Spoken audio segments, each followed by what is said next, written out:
Dabar darysime labai paprastą ir greitai įsimenamą trinimo veiksmą, tai pjovimą. Pavadinimas labai atitinka vaizdą. Išties atrodo lyg pjautume.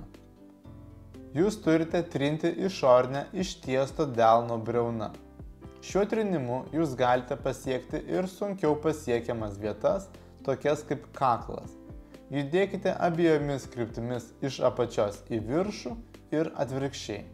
Padarykite vieną nugaros pusę ir tada pereikite į kitą pusę. Galite padaryti apie pusę minutės vienai nugaros pusiai, po to masažuoti kitą pusę taip pat apie pusę minutės. Galite pakartoti, taip pat daryti ilgiau.